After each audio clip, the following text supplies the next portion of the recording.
He's from Portland, Maine. He's a paint wrangler at Automatic. He spends his evenings blogging about food and travel on mapandmenu.com. Be sure to check that out. Can you check it out? And his nice dream about how to make tomorrow's WordPress blog sites even better. Konstantin Obenlund, the handsome in the sharp jacket. He's a WordPress developer and core contributor. He's been doing this since WordPress 3.4. Yeah. And after having helped out with 2012, he was the backup lead developer for 2013 and 2014. And the latest default themes. Konstantin is a beer aficionado because he's and he loves good food. It's no coincidence that those two blogs are the most active. What are your blogs? Thank you. Beer and food. Beerandfood.com. Oh no, openlab.it and openlab.it. Alright. So everyone's ready? I give you Michael and Konstantin.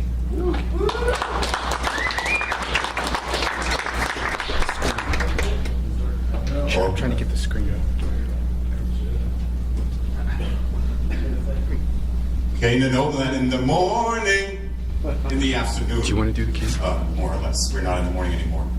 Welcome to our kind of awkward talk that we're going to be talking about some advanced theming practices and running a few technical issues, but Today's episode is pilot, yes. and we have theming best practices coming up. We also have fun with functions. This will be awesome. And we have an interview with special guest Lance Willett.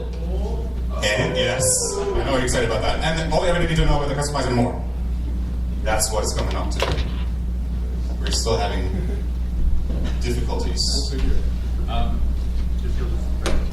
As the introduction, the awesome introduction went, I'm Michael Kane, I'm a theme wrangler at Automatic, and I blog at mapandmenu.com. All of this has been covered already, though, so I'll hand it over to my my co-host. That is me. I'm Konstantin. I'm a code wrangler at Automatic. You can find me on the internet with Openland, at Twitter, GitHub, basically everywhere. I solely blog at konstantin.openland.it, but if I do it there. I've been involved with WordPress for about 4 years now.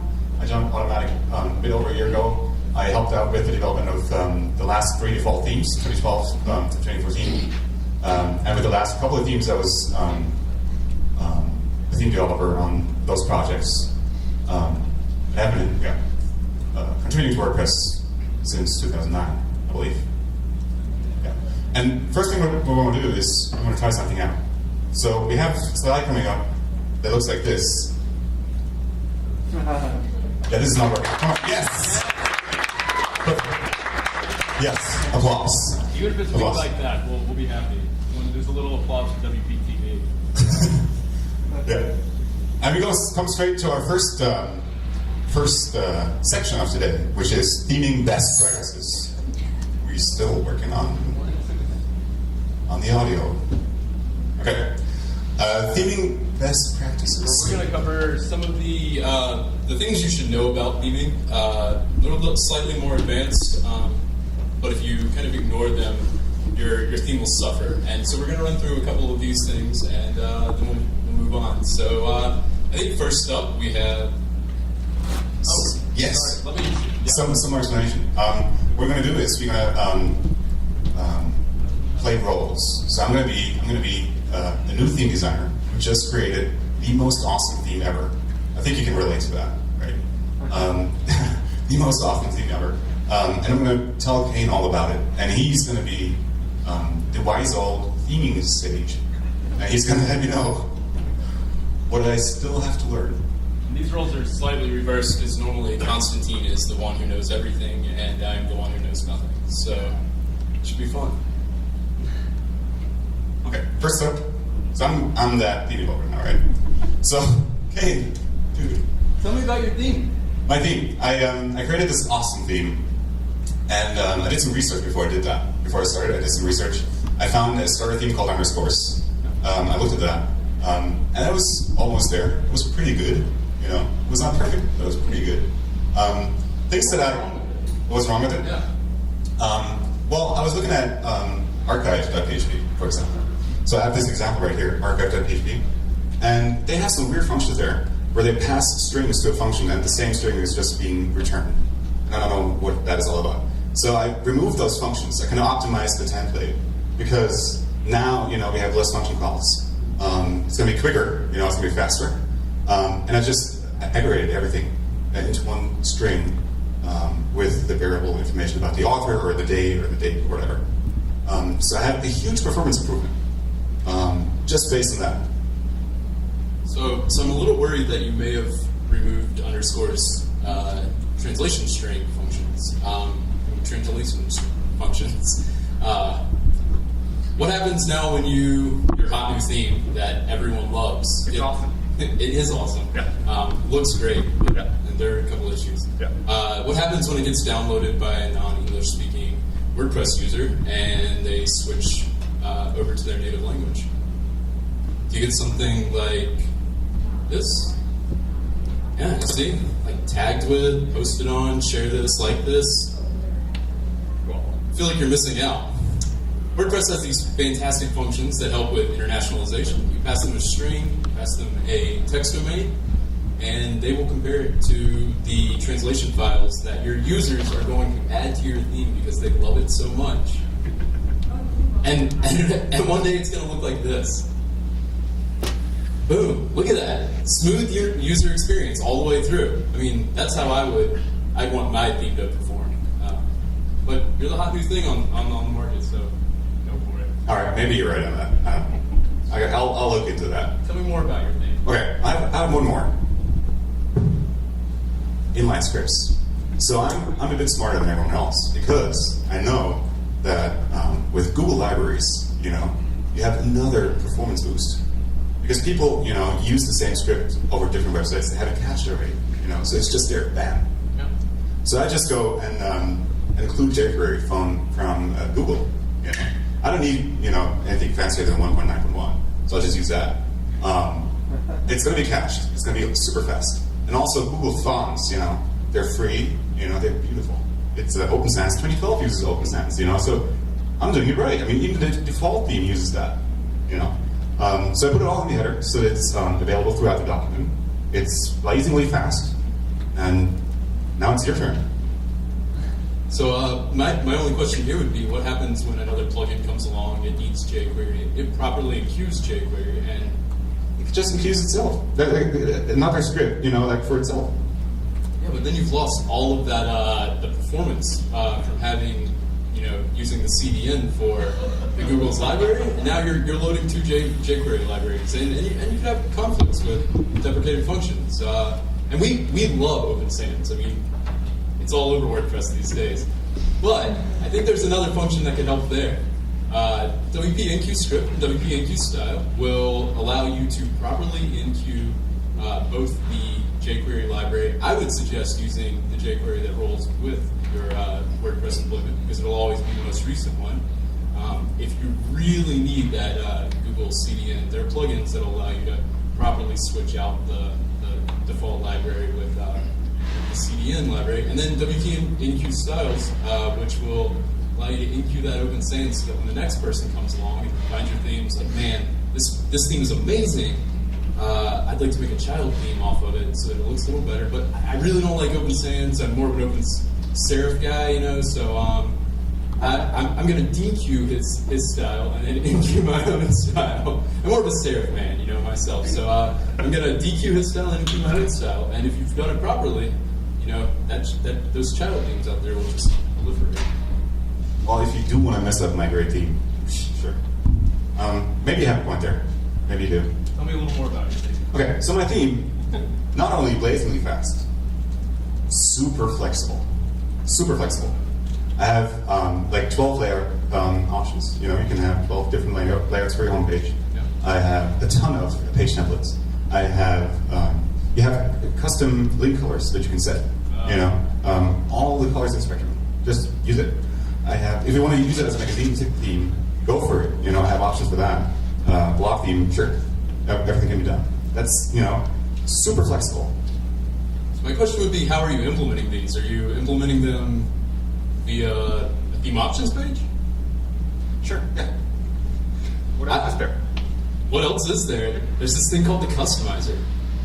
There's a huge problem with the theme options page in that, I mean, go for it. Have as many options as you want. That's fantastic for the users. They love getting little fine-tuned customizations to their site. Yeah, I get that. But the theme options page, a user is going to have to update a link color, open up a new tab, view the site from the front end, refresh the page, go back, adjust the link color, open up a new tab, refresh the page. That's just how it is. Yeah, but there's not. The customizer allows live previews, gives you a customized class that allows you to kind of build these settings and these theme mods off of pre-existing class, making all of that code so much less.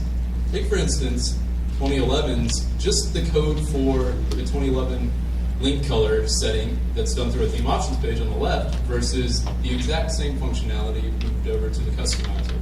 Saves you a lot of time, a lot of effort. It's been pretty fantastic.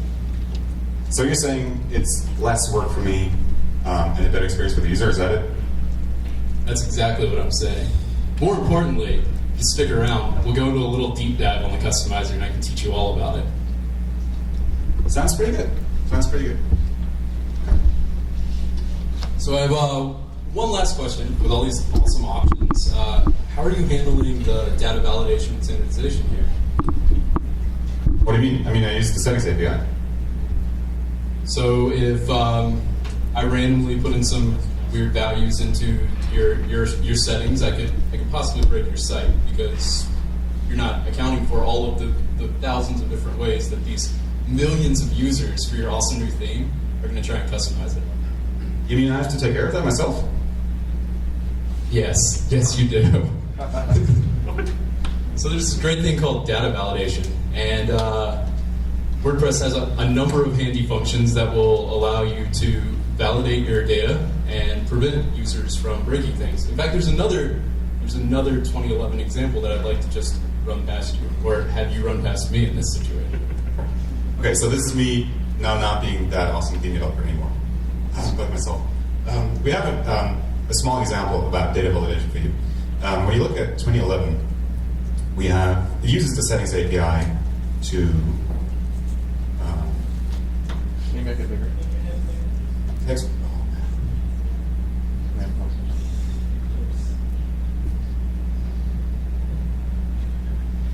We'll get there. Try Command Plus. Luckily, you guys are stuck with us for an hour and a half, or an hour and 45 minutes, so plenty of time for this. I don't know where. Just try Command Plus. It doesn't work. He uses Eclipse. It won't work. You just have to deal with it.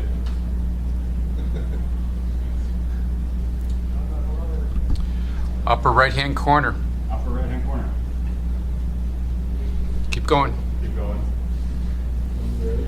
Here? Up, right there. Right there? No, up. Right. Isn't that where it is? No, that's... No, I think that's enough. Oh, sorry. Any other suggestions? It's really not that big a deal. I'm not really showing code here. That's not what it's about. So anyway, we have the settings API, and here it uses a callback to validate the options that you set in. If we remove that callback from 2011 and save that, and go into the customizer for 2011, and let's say we play with the layouts. It has an option where it switches the layout and the sidebar, the content and the sidebar layout. I think we're moving on the microphone front. Awesome. Perfect. Thank you very much. And let's also say there is some malicious code in here that changes the value from that content sidebar to assistive text. Let's just pretend that's what happened, and we don't have sanitization, and we change that. See how it switched? It's now on the left-hand side. And now it's gone. Like the content is gone. We save that and go to the front end. It's gone. There is no content. and the user doesn't know why, because we don't have sanitization. It's a bad example, but you know where I'm getting with that. If we have a sanitization function that looks at the values that we pass and makes sure that only the right values get passed in, we can change that, and it all works. Sanitization, really important. If you take anything away from this presentation today, I hope it's sanitization. And now, take a lot more away from this presentation today. but at least sanitization. Yeah. And now, And that was theming best practice. yes. Still to come. Fund the functions. An interview with. And all we ever need to know about the customers and more. Boom. But first, a message from our sponsors that aren't really our sponsors because they're probably embarrassed that we're even going to mention the name of WPTV. We're Camp Phoenix. Thanks for taking a chance on us. Thank you. Thank you for putting up with us for the pilot episode. This is a pilot. Yeah, sorry to let you down. All right, let's move on. Came to Nomad in the morning. And we're back. Michael and Constantine present Fun with Functions. So in this segment, we would like to review some of the very exciting functions that you can use in your theming that will make your theming so much better, and you might not have even known about. Oh, I'll pull that up. Thank you. I did say it. No, I saw it. Oh. Yeah, it's fun. I hope you guys have fun with It this. is extremely fun, and I hope you guys are all as excited as we are. Okay. Are you ready for the first example? Who's ready for the first example? Perfect. Thank you. We need to ask more questions like that. Hand raising. It's a good idea. So, I let you have this one. Go for it. So every now and then, when you are properly queuing your JavaScript, you would like to be able to use dynamic PHP variables with that JavaScript. Let's say you want to pass, a user's name, their display name, or you want to pass, I don't know, anything pretty much, or some post information, or you want to, The Ajax, admin Ajax URL. yes, and if you wanted to pass that, which this is from a theme that was, Yes, it's an actual example from an actual theme that was actually submitted to the theme repository, but never actually accepted for whatever reason. there's this handy function when you want to dynamically pass PHP variables, WP localized script. It has a couple of arguments. First, the handle of the enqueued script that you've already enqueued correctly, prefixed variable name that will be accessible via the JavaScript file, and the array of key value pairs for the information that you would like to pass. So you could run any PHP function here to kind of grab data from the database and pass it to JavaScript files. And what it will do is it will use the prefix handle, and it will print this little bit up at the top right above the enqueued file when WordPress is enqueuing it. And what it'll do is set your prefix variable with the variable information, and then inside of your JavaScript file, you can access it by using your prefix variable dot your keying. So you're saying that I can actually have it in its own file and then have to run it in line? You don't have to run it in line, and you don't have to include it via WP header. I think it's still a question though. Let me bring you the microphone. Okay, more of a comment. Essentially, you can only use one of those per script, because if you try and call it twice, it overrides that variable and you lose your data. So get your variable ready before you localize it. That's correct. And you can only as a single level array of information to pass to the JavaScript file. So if you have, a multi, send it back as loud as possible. Sorry, I thought in like three or four they made it multi-dimensional. Yeah, it does work multi. Oh, There's- fantastic. Multidimensional. I did not know that. So Jeffrey just said it is actually possible to have multidimensional arrays with that. So ignore that. Use it to your heart's content now. Thanks. This is a learning show. Yeah, this is learning for us too, obviously. So that's our first function, and Any fun? I'm Is just that fun? I'm so excited about using WP localized script in all of my themes now. I don't know if you guys can tell the excitement in my voice. You're excited. I'm so excited, man. Next Ready to function, move on? please. Yeah, let's move on. Let's get the show on the road. WP add inline styles. WP add inline styles. This is very similar to localized script in that it's allowing you to add additional data that's being dynamically generated to an enqueued style this time, because everyone should be properly enqueuing those styles for those child names. What you can do is, if you have a ton of options, whether they're in a horrible theme options page or through the customizer, you can now access those options and you can pass them along in a string. This is an example of kind of an incorrect way of doing it, I would say. Taken, It's not as elegant. not as elegant. There we go. Taken from. Not in that way. Not but completely. Yes. Some parts of it are from Jetpack. They don't use the WP head. A very Actually, popular way of doing this is to just add it using WP head, and there's a much better way of doing that using WP add inline styles. Similar to similar to localized scripts, it just requires the prefix handle of an already enqueued style, and then you can grab your data from the database using, we're going to use theme mods here, which we'll talk about a little bit more.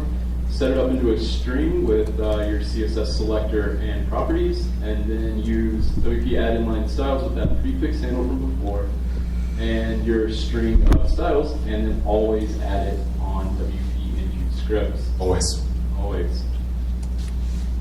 Is that it? Pretty excited. So excited. Man. I'm so excited. Let's go to this next one, please. I'm having fun too. Has post format. Why don't you take this one? Let me have that. Have it. We should have reordered that. Anyway, so has post format is a function that checks if the current post in the loop has a post format assigned to it, and it accepts two types of arguments. It's either a string or an array, and you can check if the post has one certain post format assigned to it by passing it like the aside in the middle, like the middle example. You can check if it has multiple post formats assigned to it. With aside or image in an array. And since 3.8, you can even check if it has any post format assigned to it, which comes really handy if you want to check for a standard post format that it doesn't have any assigned. You just negate it. So it's a very handy function to use in your templates, especially if you're having a theme that is kind of Tumblr-esque. Pretty awesome function, getting a lot more awesome as time goes by. It's a fun function. Yeah. I think you should all be using it. Who knew that? Let's just go on. Perfect. 3, 4. Perfect. Oh, nice. It's one of my favorites. And Is it really? yeah, please describe. Dude, if it was your favorite, you would tweet about it right now. You know what? I think I'm going to tweet about this right now. You're not, are you? Although my phone is. Did you see my phone? I don't know. Where's your phone? Here it is. I'm going to tweet about this. Seriously? Yeah, tweeting right now. Okay. Okay. Anyway, so when you're in a situation where you have an array of arrays or an array of objects, like for example, you want to get the post title of all the current. Did you really tweet it? It's tweeted. It's all tweeted. On the functions. All right. It's a live show, man. It's a live show. No censorship on this one.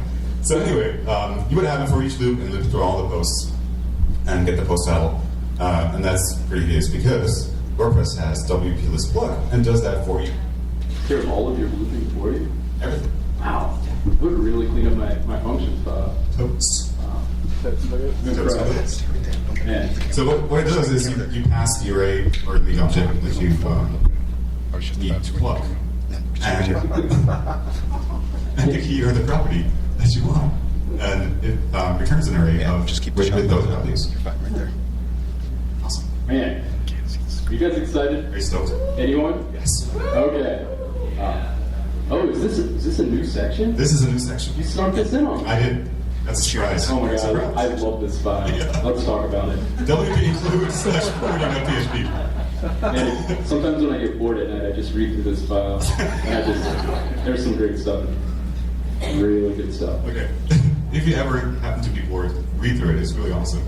It has handy functions like is email, which returns an email or the past email if it's a valid email, or false if it's not. Man, are you saying that we could use this to sanitize some data? Maybe if we had a text field in the customizer and we wanted someone's address for a contact page? Yes. Oh my gosh, I need that function. You need that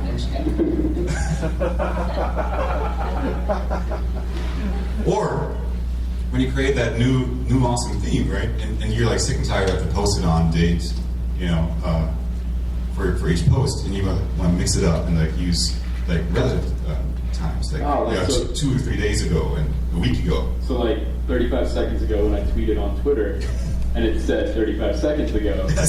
you can do the same thing. You can do the same thing. Oh my gosh. Yes, there's there's a function for that? that does it for you. It's the human time diff. Wow. Yes. That is You fantastic. should totally use it. And my favorite function on this slide is WP trim words, and that is really useful actually. Wait, the other ones weren't? No, they are. It's even more useful. Even more useful. Yes. And what it does is you pass it a blob of text, and you specify the number of words, not the number of chars, the number of words that you want to have returned. And it does that for you. So you don't have all those broken words when you're No. writing a custom excerpt. Yeah. And you, oh wow. Yeah, That's a fantastic function. It is. And it's also home of capital P, dang it. Which I hope none of you need to use because you're all using the capital P. Do we have any questions about these awesome Yes, functions? now's the time. All right. You want to try this? Oh, here's. Give me a second. I'll be right there. Still have another hour to cover, I think. Another hour and a half. We're going to have to slow down the way we speak. Way down. I'm intrigued by WP and inline styles. Is there also WP nuke inline styles? I'm not sure, but it's worth a trap ticket, I think. I don't know. I haven't heard of it. What do you like? Why don't you like inline styles? Wait, what are you suggesting to do here? Remove all inline styles from a theme? Well, more from data, like posts. So You know, if you inherit an install from somebody who, say, never bothered to learn CSS, yes. and you have line after line after line of inline styles. So kind of like just to clean out all that extra junk in there. Yeah. So I guess you could. That's a fantastic idea for. Yeah, I mean, you should use that function only if you have variable CSS data that you want to put out anyway. So if you just want to, use regular CSS, you probably shouldn't use that function anyway because you have a CSS file that you can include. If you consider WP cases post and prevent styles inline, if you were a theme developer and you didn't want people to junk up your theme with inline styles, you could probably filter that out. Did I know? Or looking in? Oh, I didn't have a question. Oh, you looked again. A question. Oh. We were hoping we had a question. All right. Okay, awesome. Okay. So that was fun functions, and guess what? Lost. There we go. There we go. And I will never become a customizer more. But first, an embarrassing plug, not really a plug, just a cool service that's in private beta. If you click the link at the bottom of these slides or you type it in, you can have, if you're one of the first 30 people, which surprisingly we have more than 30 people. We didn't expect more than 30 people. I'm sure if you tweeted at us, we could maybe hook you up with a few more. It's a quick way to share files and images, really fantastic. We're going to use it throughout this for different things. It's free, so I don't think it's really a plug, but what else? They're Yeah. probably going to also be embarrassed that we mentioned them on this presentation. Probably. Yeah, Probably. Definitely. Okay. No, Love it. not probably. All right. Getting on in the morning. And we're back. We are. Man. Okay, now we have Lance Willett with Special us. guest, Lance Willett. Yes, and he's the key maker at Automatic. The key maker at Automatic. So will everyone put their hands together and welcome one of our favorite team developers, Lance Willett.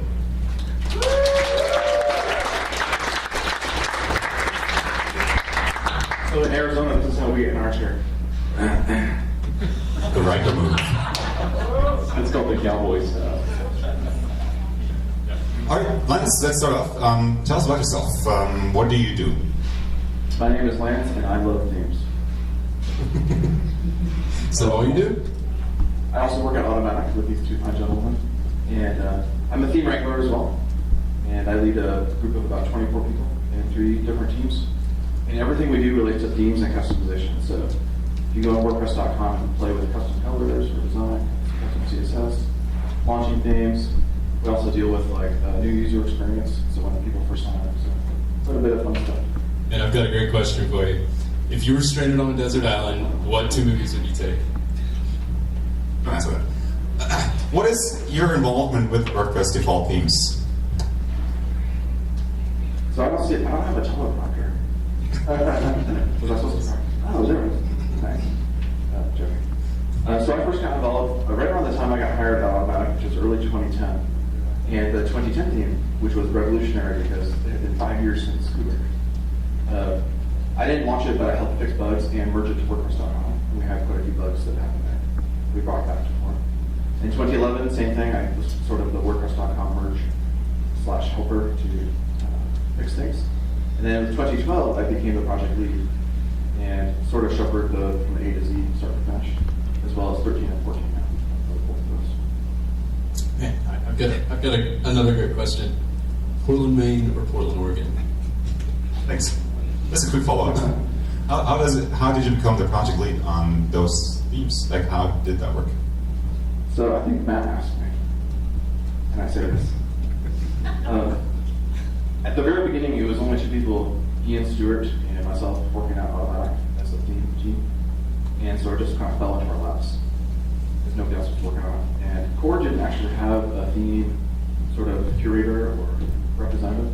That's actually what I do now. So ever since probably 2012, we call them team reps in Core. So there's like support, documentation, and themes have a rep, and that's me. So basically, I'm in charge of like making sure forum posts get answered and that our meetings run on time and wrangling new contributors to help. So that's how I got it. That's basically the last 2 years. It's been 3 years now. I should mention though, it's actually pretty cool. It's the first year that 2 default themes came out in one calendar year. 2013 and 14 launched both in 2013. That's true. Pretty awesome. Tell us more about the planning and design and development process for default themes. Like, how does that work in general?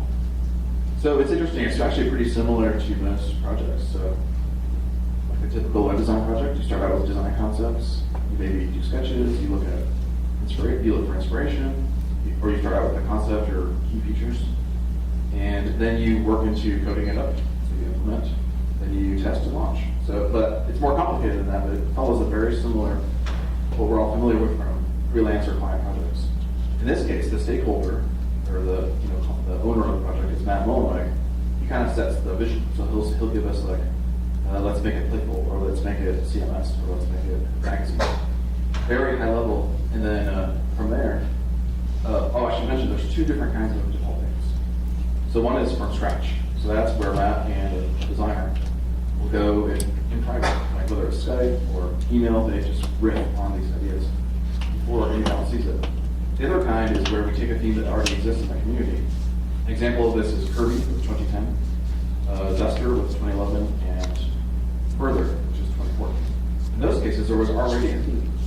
So we basically realigned or brought it in. And who's working on that? On which one? On the development? So, you. No, that's not what I was getting at. It really was not. So since 2012, Constantine has been 2012 he helped a lot, and then 13 and 14 he's been the lead developer, which has been huge for me because it's kind of like a 1-2 punch. Like we have different skill sets.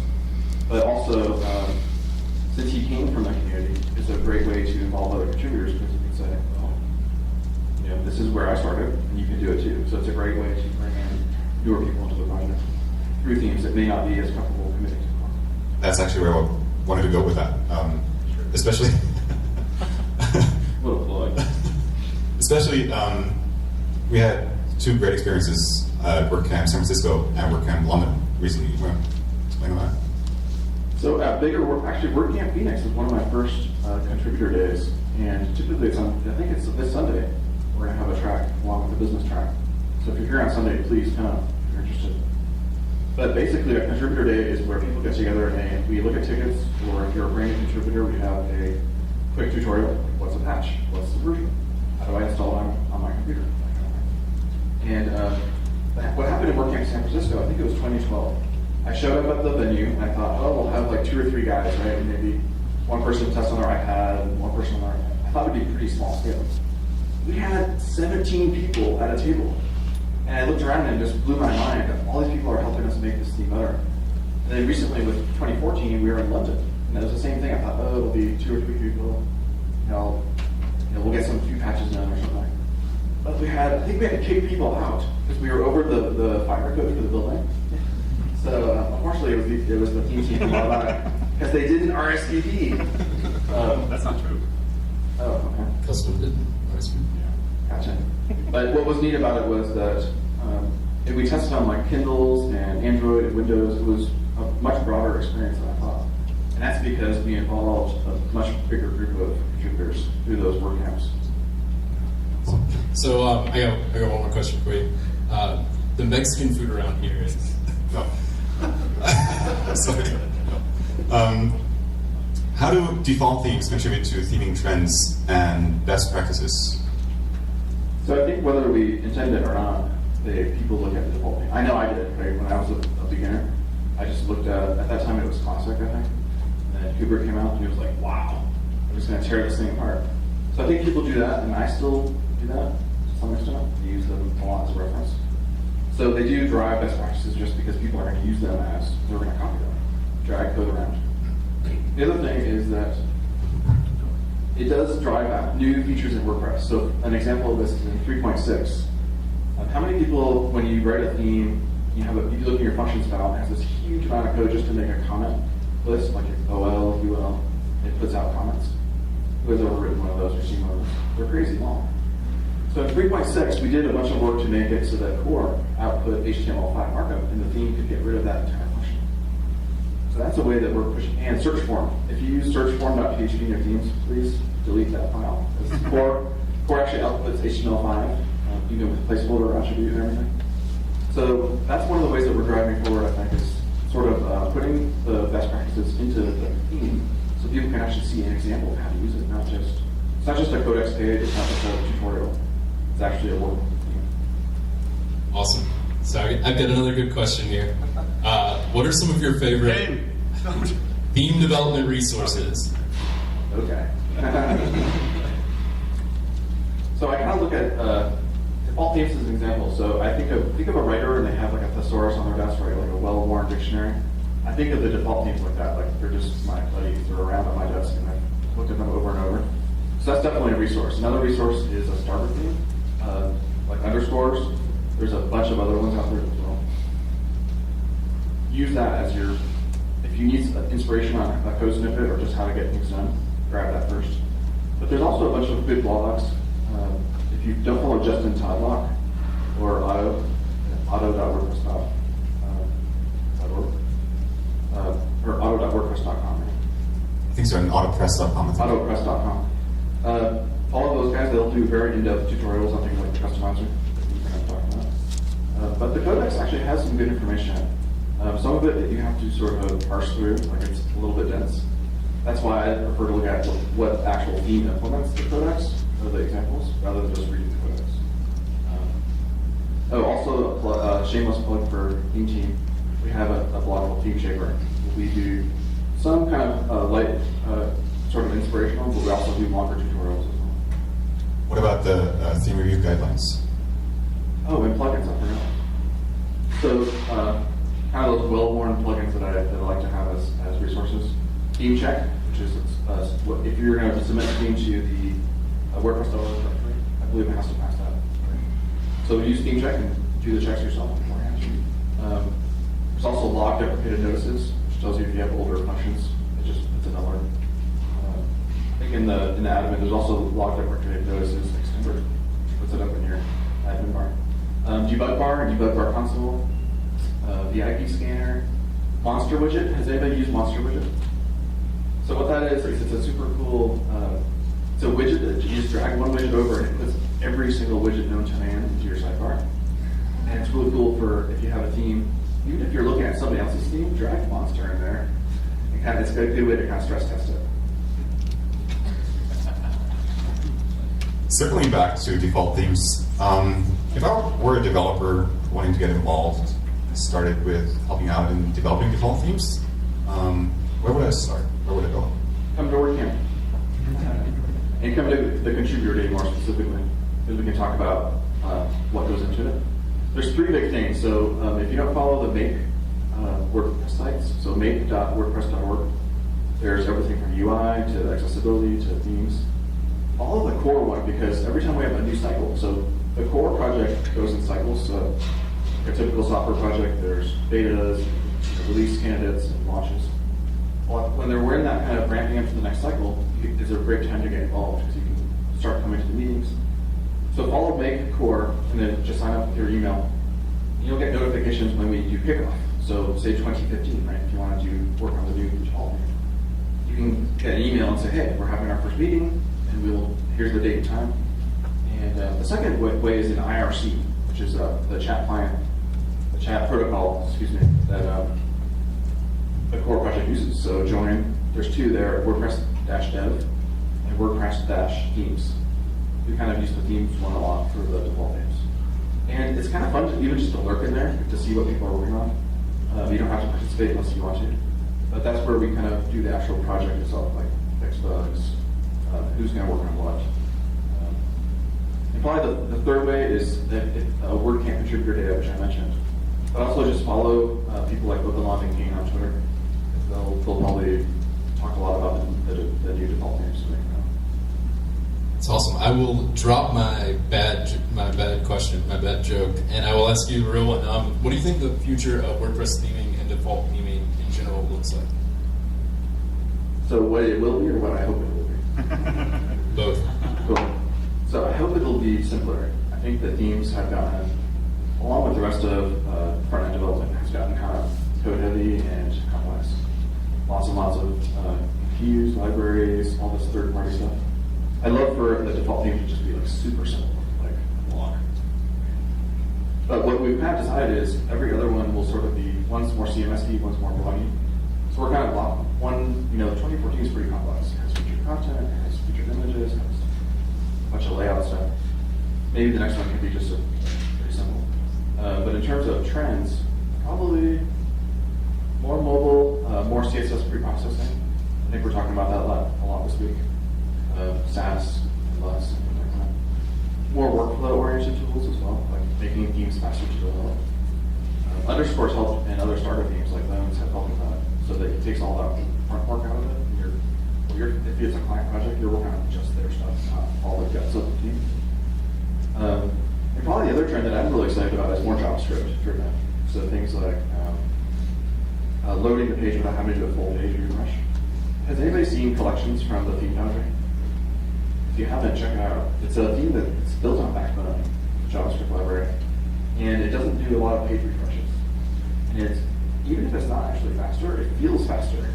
So from a user experience point of view, you're like, wow, this is really snappy. And it's kind of like infinite scrolling thing, but you have images, videos, different post formats. And as you click through to those, they sort of just load the page. It's really neat. But if you look at the guts of that theme, it really is mostly JavaScript. So I think as theme developers and WordPress developers, learning more JavaScript will do us well in the future. I have to ask, what does a key maker do? Makes keys. Have you seen The Matrix? It's been a while. That's where it comes from. So there's a guy in The Matrix he's kind of like a rogue program that he can enter any backdoor into anywhere. That's kind of my job. So my job at Automatic is I remove friction from everybody else's job. So if somebody says, I don't really have access to that area, I say, yes, you do. Now you do. Help them get it done. Final question from us before we go to the audience. In your opinion, what feature of WordPress do theme developers not take advantage of enough? Customize it. So the settings API you mentioned already, we see a lot of themes. So in our job, we review a lot of other people's themes. That's one of the biggest things. The first thing we tell them is delete all of this code and use this. And the screenshot that you showed is really true. It's like 200 to maybe 1,000 lines down to like 15 to 30 lines. But another thing I see underutilized is actually things like featured images. A lot of themes do not use those. What happens when you have people who switch themes, and on WordPress.com people switch a lot more than on self-hosted, is that one theme will have featured images and the next one won't. So the user experience is pretty bad. You curate all these nice, beautiful images. People started using them a lot because things like when you publish to Facebook, that's what you would take the photo of, the key photo. Then you switch your theme and it's not there anymore because it doesn't. The content is there, but the images in the database, it just doesn't show up anywhere. So that's confusing. Another little used feature is random headers. So you can upload, if your theme uses header images, you can make like 20 header images. And there's a setting in the, when you add the custom image header support, you can say randomize. And then every time somebody loads that page, it shows a different header image. I don't see too many themes using that. 2010 and 11, and I think those are the only two core ones that use it. That's awesome, Lance. We'd like to open it up to questions for Lance. Anyone have any questions at all? Oh, guess not. We answered it all. So let's say thanks to Lance for sitting down with us.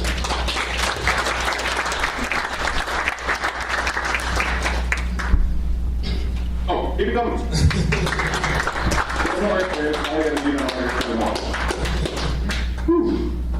We didn't have any sponsors that time because they all pulled out, understandably. But Cater in the morning. we're back. So we're back to our last. That sounds completely I different. think it's because we're with the speakers in our background. No, it's microphone. I was talking with it down here. Feels weird. Okay, so we're in our last segment, the more advanced part of this very long session. And it's about the customizer. And the history for that is, I was at work in San Francisco last year, and I talked to Zeri and Natalie McLeese at the themers breakfast, and we all three agreed that not enough theme developers know about the customizer and know how to use it and how to leverage it for their needs and their settings for their themes. So that's why I started to throw together a presentation. I talked about it at WordCamp Los Angeles and WordCamp Las Vegas.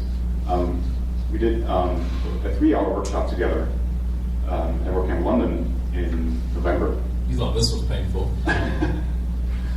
And now I wanted to take the opportunity of having that extended session to talk about the customizer and start from scratch and go all the way into details like post-manager support and possibly even custom controls.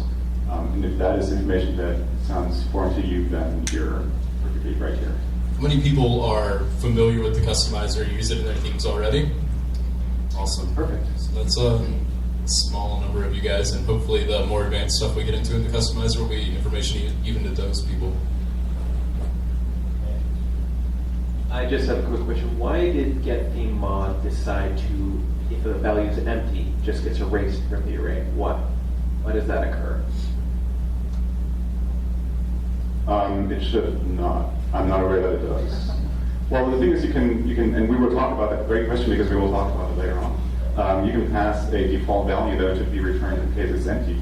And I'm not aware that it's deleting. You mean the key? If the key is empty? Well, I don't know. You can get around it, obviously. You can get around it, yeah. But it's just rather odd. Without looking at the code, I really cannot answer that question, to be honest. But I assume if that is really happening, I'd assume that maybe since the key is empty anyway, and there is no information behind it, you might as well just delete it. Maybe that is the reason Yeah, that's it's up. going to be saving, but it's causes extra pain. Yeah, it might cause extra pain. I think you can circumvent that by passing a default value and expecting that, or testing for that. What's that? Or using get options in place for your customizer, having it in some theme on. Anyway. Well, you can use get options too, yes, that's correct. Let's start with the customizer anatomy. Yeah, so if you guys have questions as we're going along, definitely ask them. We'll try and stop at the end of every section and kind of just take a poll of the room to see if anyone has any questions. But the customizer anatomy is pretty basic. It boils down to just a few things. Sections, which are broken down into section titles, section descriptions, and then the controls, which manipulate the settings that you're going to be setting. So, Yeah, the section description, by the way, we just added at 3.7 that it's out in the open, that you can have a description like you have in widget sidebars, for example, in the admin. Before that, it was kind of hidden underneath the section title as a title attribute. We did a lot with that in 2014 to explain what we do in the customizer, and I encourage you to do that too. You can even go ahead and, well, if you look at 2014, you'll see that we did add descriptions to existing sections already in the customizer. So not only to sections that we added with the theme, but also to sections that are already added by core. You can manipulate those too, really easily though. We have a relationship within the customizer between controls and settings, and it can be a one-to-one relationship if you use options, for example, or a one-to-many relationship if you use an options array or theme modifications.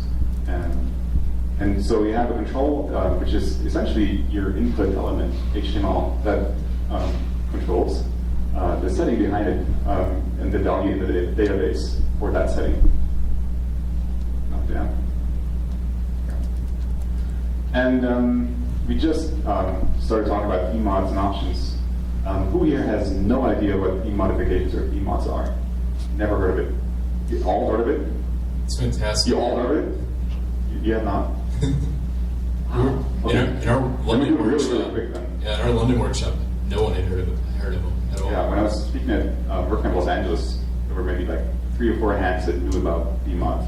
So that's fantastic because if you're setting any setting that is theme specific, theme mods are kind of the way to go there. It's just a wrapper function around get option. Right. It's an option API for themes. You all know it. It was introduced in 2.1, so almost 7 years ago. A really long time they've been around and haven't really been used a lot outside of core. And the WordCamp Phoenix group. And here in Phoenix, apparently. We have set theme mod, get theme mod, and remove theme mod, which are all dealing with specific theme mods, modifications, and then we have get theme mods, remove theme mods to deal with the array of options. Last question, I'm sorry. Doesn't it append it to the actual theme? So if you have a child theme, it cannot affect that. Right. So if you're trying to manipulate the parent values, you're out of luck, correct? For a theme? Well, you could use the regular get option call for that, but yes. Yes. What it does is when you open up get emod, the function to deal with that, you see that it uses the style sheet option. The style sheet is specific to the child theme of the theme itself, while you have the template, which is always the parent theme, or if there is no child theme relationship, the regular theme that you're using. So you're correct. It's always the current theme that is activated that can use theme modifications. And I was wrong about the key. Sorry. Okay, no problem. Nice. Yes, and all it does is checks if in the options array if the value that you want to retrieve is set or not, and if it does, it returns that. Otherwise, it returns the default. Okay. So it's just a basic rundown of theme mods versus options. But next we'll talk about the customizer API itself. And to get started with the customizer API, you just pretty much have to hook a function onto the customized register hook, but make sure that you pass it the WP customized class. Right. It will pass an object or an instance of the WP Customize Manager object. Please set up. Class. Okay. I bet. And you can use that to just manipulate whatever has been registered already. One of the first methods that you will be using a lot will be add section, and this will add a section. One of the top level sections that you see on the left-hand side in the customizer. And we wrote out default values of add sections for you. So if you have, for example, priority that is okay at 10, you don't even have to specify that in your call to add section, of course. You can pass a title, which is hopefully internationalized and translatable for people. You can pass a priority, which will assign the type or the section within other sections. So currently, core, the first section is site title and description, and that has the priority of 20. So if you add section and don't specify a custom priority, your section will show up as the first section in the customizer.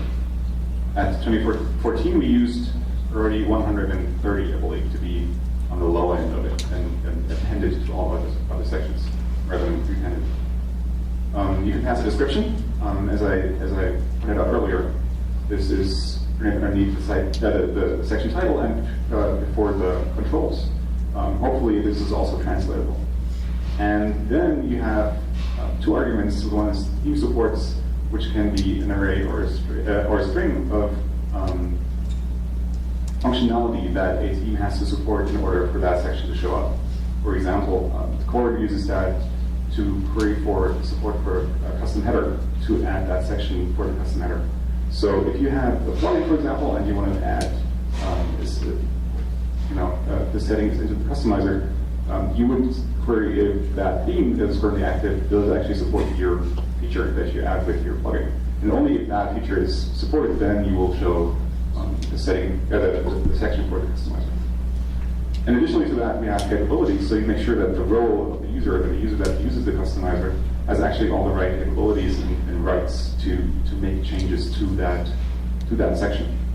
By default, this is edit theme options. But you can specify custom capabilities if you have set them up, making that feel us right. Yes. Awesome. Just trying to help. If you don't specify a setting within a section, if it's not successfully initialized, that section will never show. Okay. You mean if you don't have a setting that specifies I want to show up in that section will want to show up? Just never shows. Perfect. Great input. Thank you. So the next part would be to add the actual setting, and this is the value in the database that's going to be manipulated by your control and falls under a section. There are basic default values here. It defaults to theme mod. Surprisingly, a lot of people switch that to option, which is, I guess, you're not trying to stay theme specific. It has the same user capability. The theme supports calls so that you can make sure that it's only displaying if your current theme supports whatever functionality you're building. A default value for the setting. So that's empty, and if you want to make sure that when the control is displaying the setting within the customizer, if you want it to have a value when it starts, when you first open up the customizer, you can set it there in default. Transport method, which we're going to talk about in a little bit, it's set to refresh, which means every time you update that setting through its control, if you notice, well, you'll definitely notice if you're not on local dev, the entire customizer is going to reload before the option and before the new setting takes effect inside of the live preview. The other option there is to set it to post message, which actually passes that setting through JavaScript. You can do a live refresh. It's really quick. It's amazingly easy to use, but a lot of people aren't using it yet. So we'll probably cover that in a little bit too. And then two callbacks. You have your sanitized callback and your sanitized JS callback. And if you are validating your data like you should be, you can specify a function here that will, if you specify a function for sanitized callback on refresh, it will pass the information to the function to make sure that the values are something that you're expecting, something that you're wanting, or clean up the value. And then the same holds true for sanitized JS callback. It just passes it to the JS. Yeah, the difference between those two is that sanitized callback is called when you save all settings, and JS is when it's like passed to the iframe preview. So there's two different contexts for those callbacks. I think what is also important to note is that default should always be a default value and not the current value in the database.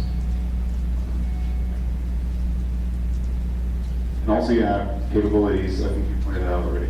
So even if you have this section that shows up for a certain user, the control for a certain setting might not within that section. Did I say that? You can have it. All right. Add control. That is the third call that we do, and this will add or register the HTML input element that we use to control the setting that this is tied to. It accepts a unique control ID and as a second parameter an array of options or arguments. First is a label. So for example, if you have a text input field, it would have an explanatory label before that, for example. You have the section, which is the section ID that we registered previously, or an existing section ID if we don't register our own section. Default themes, for example, use the color section for their color manipulations a lot, where we don't have a custom section.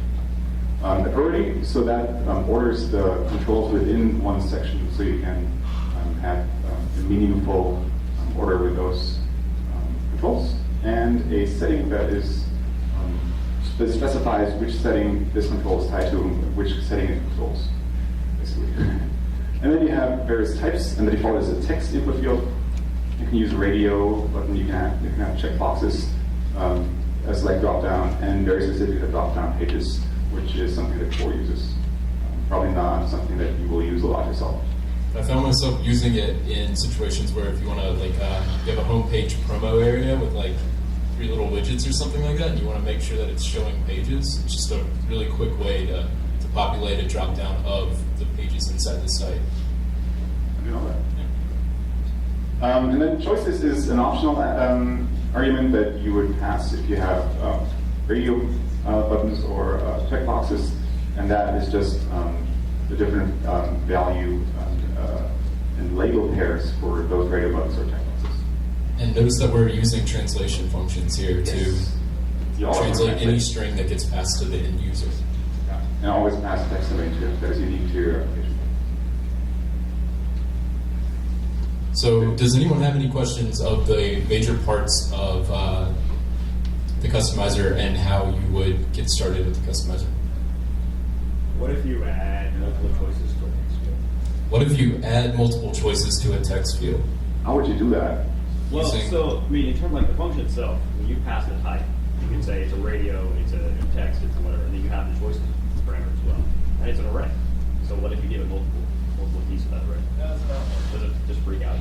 I don't think if it's a text field, it would even look for it. It ignores choices. Yeah, over 66 feet, and provides that as the value. Oh, really? Oh, great. So if you look back at your example a moment ago, it's using text with an array. We were just showing default values, yeah. But so I guess the question is really just if you were to set up a. I have never thought about it. Really.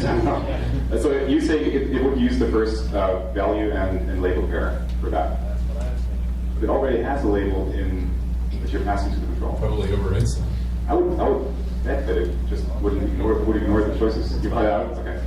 Let us know. Great question. Thank you. Yeah, great question. Yeah, another question in the back. It's not so much a question, but the only reason I've even heard of this is I found a boilerplate out there on GitHub. Slobodan from Sweden did one. I just thought people might find it useful. Yes. I kind of parsed it and made it work. So. Yeah, there are a number of, there's a growing number of fantastic customizer kind of templates and basic implementations.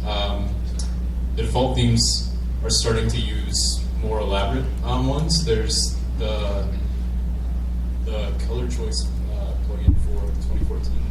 That's like so. There's a color choice plugin for 2014 that lets you like really deep dive into the customization of 2014. That's a fantastic example of like a very elaborate way to use the customizer that was actually pulled out of Core because it was just a little too much code.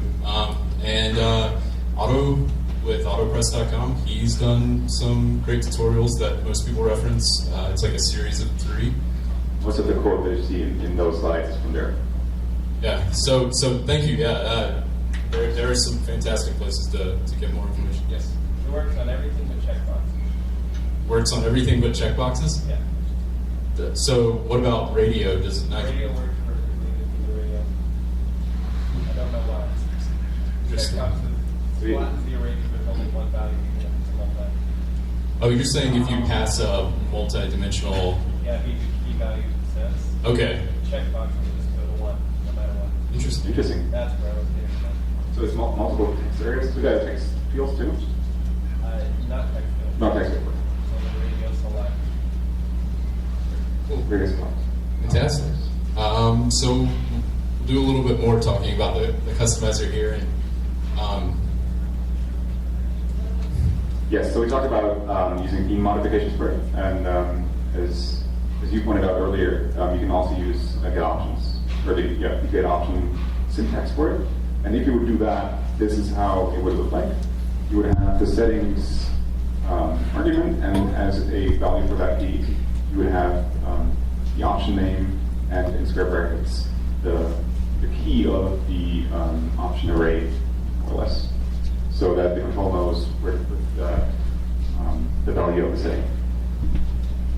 This can also be helpful if you are transitioning from options to theme mods. If like you have an older theme that you're releasing a new version of, and you want to switch from options to theme mods for your new one, you can access the multi-dimensional array here and then switch it to a theme mod. Yeah, great reference for that would be 2011, because 2011 started out with theme option stage and then added support for the customizer later on.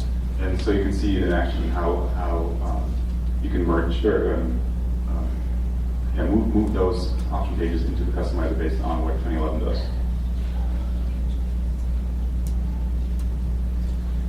And so a complete setting would look like this. This is actually an example from Core. This is where the title and tagline section and setting is added. This is why there is a $ this, which refers to the WP Customize Manager class. First of all, you have the add section that adds the section with the title and the priority. As I said, it was 20. So this is the first section within the customizer. You then add the setting. The ID for that would be the block name. And here we have an exception in the default value because WordPress doesn't know what the title of your blog is. You know, we have to go to the database to get that title. So we don't have the set default in that case. So this is an exception to what I said earlier, is that you want to have always a default value, not the current value in the database. Type is an option. It's not a theme modification, of course, because it's the block name, and then the capability is manage options and not manage theme options. And then we have add control. And add control makes it really easy. It just uses the ID of the section for the section underneath, like as the argument, and then the ID of the setting for itself. And so that's how the customer knows to which setting that control refers to. You don't have anything to add? This is the exact code that you can drop within the function from the first slide that's hooked on to customize register. You can add this exact code, just switch out this with WP customize. Validation and sanitization. Should all be doing. Should all be doing this. Really, really important, and actually not that hard to set up. So this is an example of the content, or the layout option that we just touched in 2011 earlier. This is not the exact example, but this is something, or this is the way you can do it. In the add section, in the add setting call, you can specify the sanitize callback argument, and there you can pass a function name that will be called back when the setting is saved. In this case, it's prefix sanitize layout, because we always prefix our functions. And what it does is it checks if the value that it gets is either a content sidebar or sidebar content, and only then it will save that value. And if it's not, like it's outside of that array, the value goes nowhere and nothing happens. And this is how we sanitize it. If you were to have an email input field, other question? Is there any way to get a visual response if it fails? Is there any way to get a visual response if it fails? Yes, you would see no change. If you like want to pass an error message or something. Not with. I don't think there is. No, not within the customized API right now. You could use die, but it's not pretty. You could use die, but it's not pretty. I agree. But you could use it. Yeah. Yes. You should open a FAQ for that to have visual feedback if something goes wrong. Great. If there is none already, I don't know. Maybe there's one. Yes. So if you have an email input field, for example, if you want to give the user an opportunity to have an email link in his theme, you can also just use existing sanitization callbacks like his email, as we mentioned before, or if it's a URL, you want to give the user an opportunity to have a Facebook or a Twitter link on his website. You can use escape URL raw. You don't even have to specify your own callback. You just use the built-in functions for that. Yes. file. Oh, so we highlight and this is another example. This would use the options array and not a theme mod. In this case, we would have to expect an entire array of options. You would have to grab that value out of this array. And only if that exists within the options array, then we check for either content sidebar or sidebar content, which you see there. And then within the settings API, we can use register setting to register that sanitization function. So we wouldn't add that actually in the customizer. We would use the register settings function to add that callback whenever that setting is being saved to the database. Does that make sense? Makes sense to me. Does anyone else have any questions right now? Okay. Fantastic. So this is, as I said, this is only called on saving the setting. It's not called on changing the setting within the customizer. For that, you would use sanitize.js callback.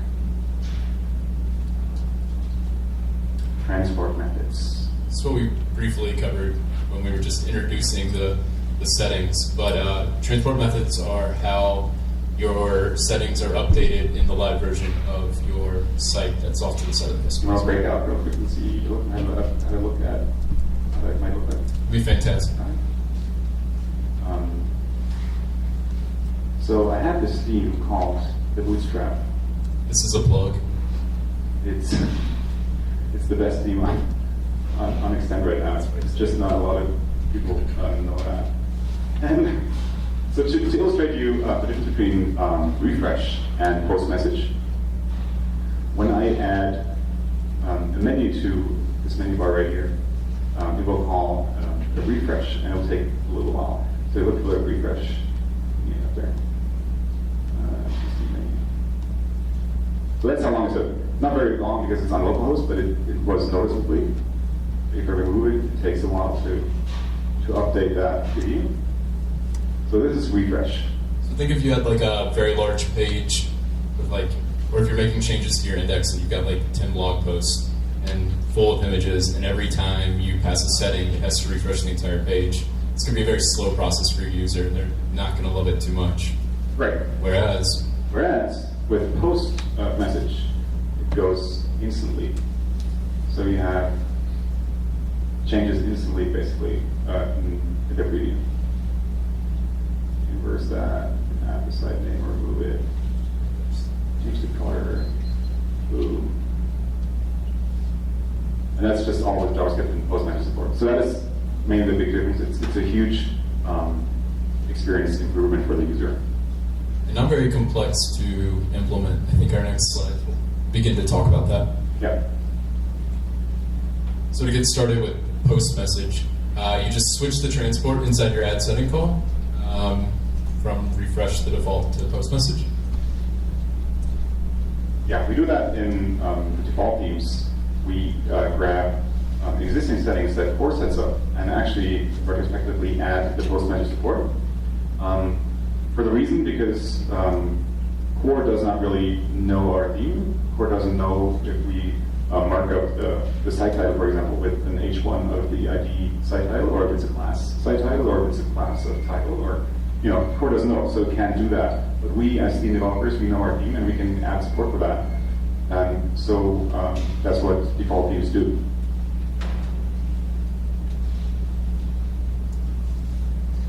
So to take advantage of post message, you're going to have to enqueue a JavaScript file, or I guess, well, it just tells it to enqueue it inside of the customizer. Yeah, use the customized preview init hook for that. Yeah, and you set up just a basic JS file. We should go to the dependency. Oh, yeah. Yeah, when you're queuing that JS file, you have to make sure to set the dependency of customized preview, and that just makes sure that Core is queuing all the proper JS needed for your updates. And this is a basic example of what the theme customizer JS would look like for those default themes. All of them since one. I think we added all of them. Yeah. Okay. Fantastic. Since 11. Yeah. So since 2011, you can pop into there and have a look at this. you can just basically pass, it's telling you to take the blog name, bind the value to the site title. This is where Core doesn't understand what your theme looks like, so you just have to tell it very little information. And it's just saying, oh, now I'll grab your site title on your page and update it. You're going to grab the site title, and you see we're just using jQuery's text function to change the text of the site title to the value that we've set from the blog name. Very basic, yes. Can you use localized JavaScript to hook into your customizer to do it through PHP as opposed to JavaScript? Yeah, could you repeat that, please? Can you utilize the localized JavaScript or whatever any inline JavaScript method to hook into the core customizer JavaScript to append JavaScript from our PHP files versus JavaScript files? Yes, you could. Okay. Yes, you could. Okay. I don't know why though, because it just like WP and localized script just defines a variable like an object with properties. So it doesn't like there's no functional code inside there. It's just a variable that it defines. But you could use inline JavaScript, of course, and don't have that in its own JavaScript file. Yes. Like when you look at Otto Wood's tutorials, that's how he does it. Maybe I would want to kind of do an Ajax call to reconstruct a new JavaScript function of some kind and append it. I have never tried it myself, but I assume that you could use WP localized script to add or to make that Ajax URL available within that. So yes, I would assume that it is possible. Yes. Okay. Yes, this is the second part of the 2013 example. What we do there is we add post-message support to site color property or setting in this case. And this is a bit more verbose. Why we were showing it to you is because we want to show you the underscore WP customized settings variable that we have here. And there you have all the values for all other settings available within your callbacks. So this is a very handy variable to use to, if you have dependencies between settings, check on other values and make decisions upon, based upon that. Yes. Yes. Can you use it with anything aside from text values? Like, let's say, for example, I want to grab a big swap out and change Yes. the screen display, and that's being done on refresh. If you were to pass that in post message, will HTML and then you get passed into that? Okay, so the question was, can you do it for anything other than text values? So like the exact example is maybe a little more complex, but you can pass other things, like if you're using the color control, or if you're using radios and choices and stuff like that, it'll pass those values, and you can use your JS to it's kind of like a fake manipulation. You're just telling it to get rid of sections or something like that. If you're showing or hiding. The exact example was if you pass it an entire menu option, like in Konstantin's Bootstrap example. He's setting an entire menu, but that was on refresh because that has to pass through the PHP and come back.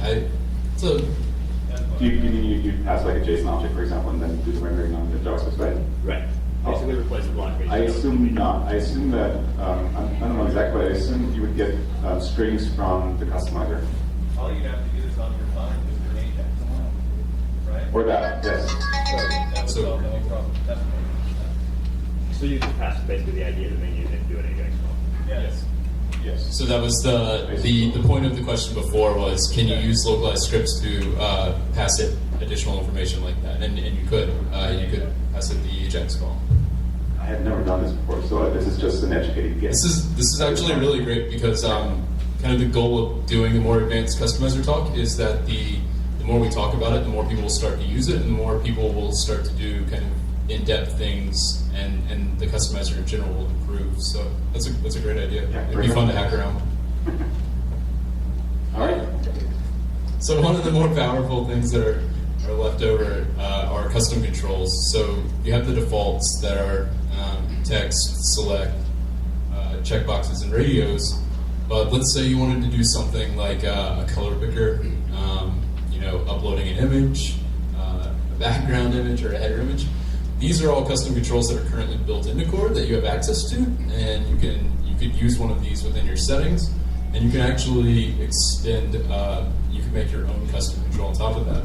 Right. So 2011, for example, uses WP customized color control for their settings. The link color, yes. Link color, yes. So you can use that. And this would be what it looks like. You would have the current color box over there with the current color. And then if you click on that, it opens up and you have this entire area of colors to choose from. And it's all built in, you don't have to do anything about it. It just works. So we'll show you how to implement that. No, we don't. We don't. We don't. We have a better example. Oh, fantastic. This is WP customized upload control. You have an upload button where you can upload images, for example. And this is used by WP customized image control. And I think it's the background image control and the header image control then in return use this control for their purposes. And there you have even a drop area where you can just drop an image. You don't have to go through the uploader there. See already uploaded files. Yeah. And we're working within .com to add the media library access there. That's correct, right, Lance? Yeah. So we're working on adding media library access there so that you can pick something existing in your media library, and then we're hoping to roll that back into Core. One thing that Core does not do is you can't crop images right now. Yes, there's no image cropping inside of the image upload controls right now. We just launched that on .com. And that's another thing that just got launched on .com that we're hoping to roll back into Core. Nice. Yes, so the example that we would have is somewhat traditional. There is no text area within the customizer that comes with the customizer that Core provides.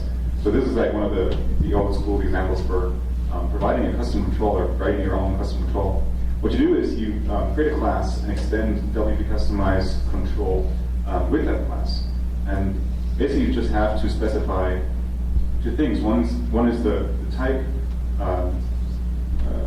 This is, in this case, it would be text area, so what kind of type of control it would be. Then you have the render content method, and all that does is it takes the information through this link, so that would add data attributes that the customizer, the JavaScript, worked with the values within the text area, and it echoes whatever value you have in the text area. And that's basically it.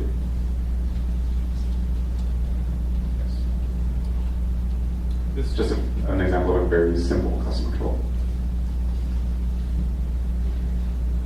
To make it work, you would use the WP Customize object and call the add control method on that, and then you would pass as the only argument a new instance of your custom control class.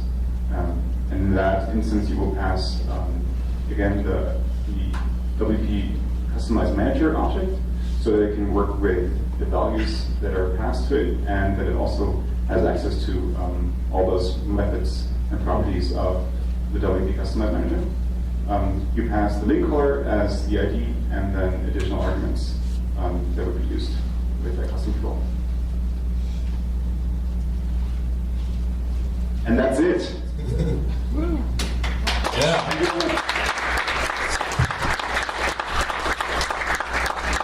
So does anyone have any questions about anything we talked about today, or anything you wish we had talked about today that maybe we could take care of? Or anything you wish we would remove from this?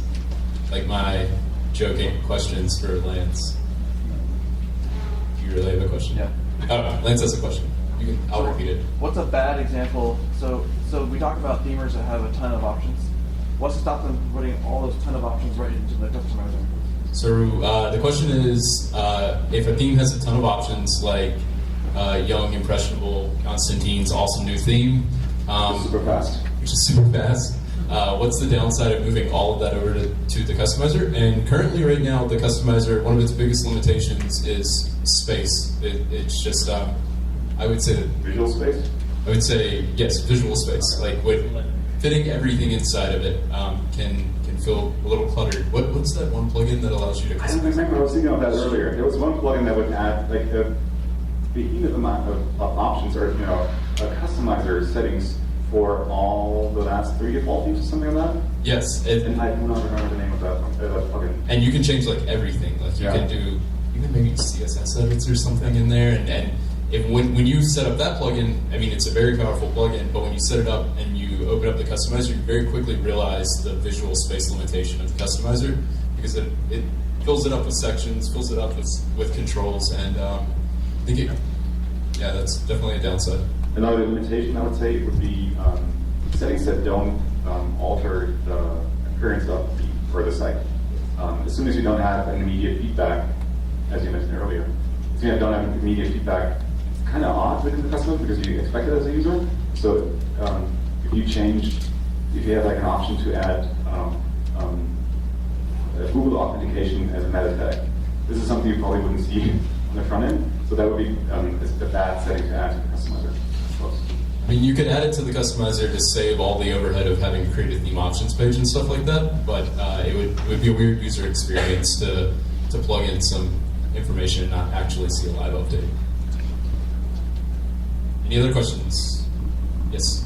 There kind of be expressed like CSS best practices for dealing with theme options or structures for CSS that you interact well with? Are there any CSS best practices for theme options? Yeah, I mean, there's a lot of ways to structure CSS and how you use elements.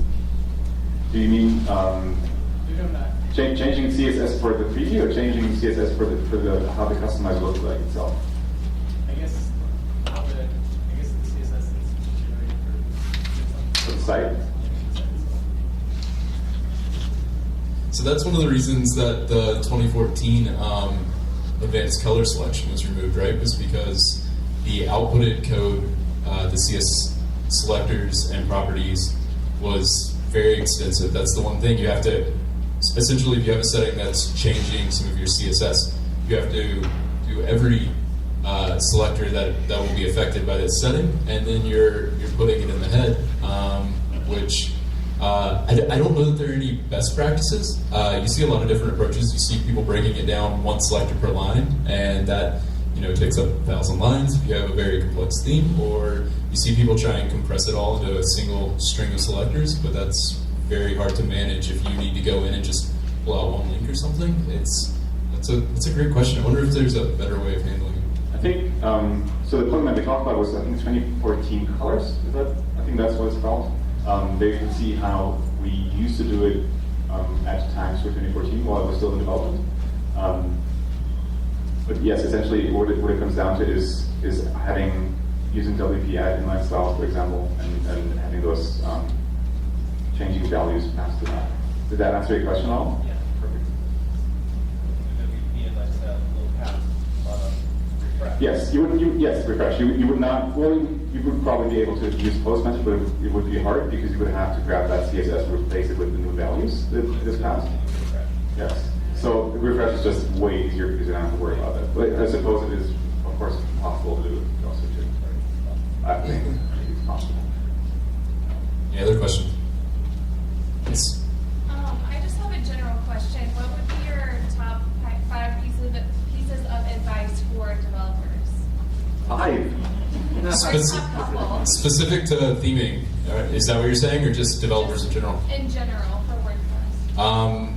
Lance's resource, all those plugins you mentioned, they're all rolled into one plugin called the developer plugin. If you put the developer plugin on your test site and activate these individual tools like theme check, deprecated notice, the monster widget, if you put that on your site, it will take a lot of the hassle out of testing. Another thing, and I think Constantine's going to go over this, is I would start with a starter framework. It's hard to theme from scratch. I know that's not developing in general, but I think pretty much every new theme that we bring onto .com is either developed from scratch or rewritten on top of underscores, and that's because by default underscores will almost pass the theme review guidelines for .org, and so if you're building on top of that and you don't do anything crazy, you're going to already be so much further ahead. What's the line is like there's 1,000 hours of work inside of underscores, and that's where you're starting. You're starting at hour 1, you're at 1,000 hours. So that's one of my biggest tips. So that's 2, right? Yeah, I sold 2 I have there. a couple more. Yeah. I have reading, a lot of reading, especially make blogs, most of them. Blog posts, following people on Twitter, using Twitter as a news medium. I think on the WCPHX hashtag, there's a lot of people, smart people here that Twitter on that right now. Following those people is a smart idea. Getting involved in core development as a developer is something that will probably sharpen skills, and getting involved in the community. So what you're doing right now is, I think, a very good way to get, to learn more and get to know people. Yeah, and then one other small development thing that's wonderful to have is a great local host environment to develop from. It speeds up development time.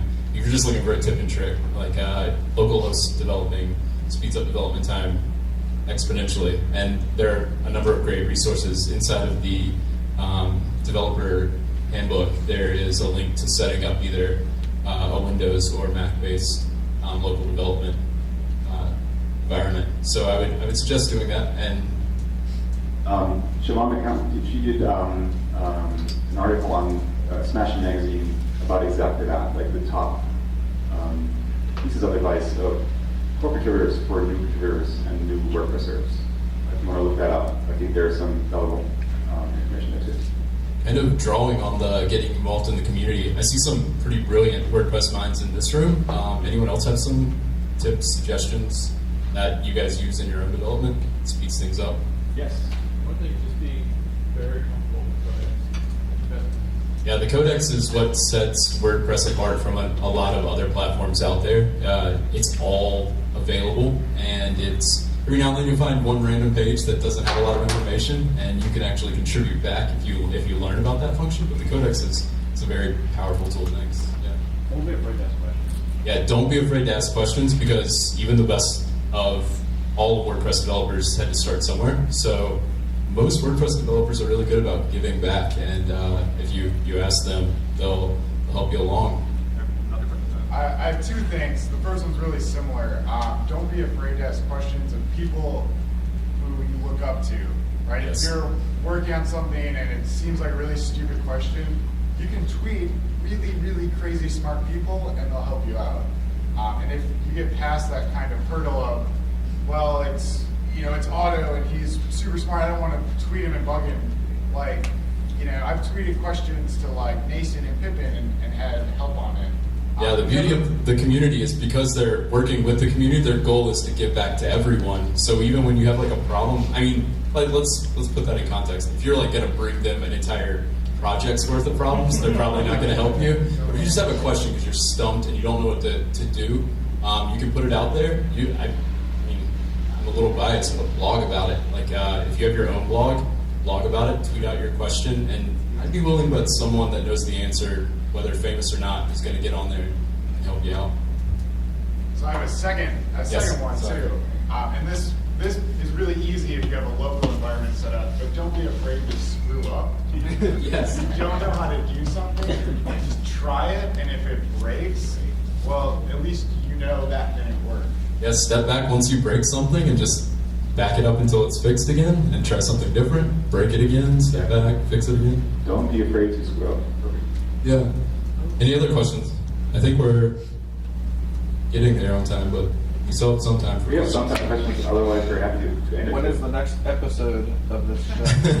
Thanks for asking, Lance. We're hoping to continue doing Kane and Openland, and we'll be applying to different WordCamps. We've got an application out to Atlanta, so if any of you guys know some Atlanta, You want to let the organizers know. Just hopefully you had a decent enough time today. WordCamp that in you Chicago would be nice, huh? Cliff is here. Chicago would be nice. Cliff is over here. Orange County would be awesome. Orange County. Totally come to Orange County. We would do that. How about St. Louis? St. Louis. These are fantastic ideas. We'll take this show on the road. Yeah.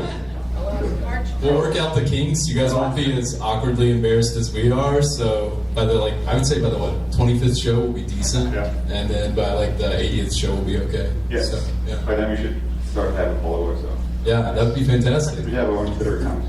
Yeah, no, we're not Just going tweet while we're on the I barely tweet as is. But I was looking over here at this monitor to see if my tweet about WP Listplug would pop up on it. I've been looking at it. There was something about Listplug up under it. That was probably it. Oh man, I wish I had seen it. I would have screamed out. Yeah, I would have interrupted whatever we were talking about at the time.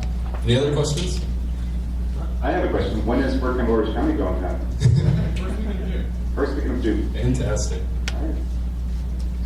Thank you very much, guys. Thank you for coming. Thanks.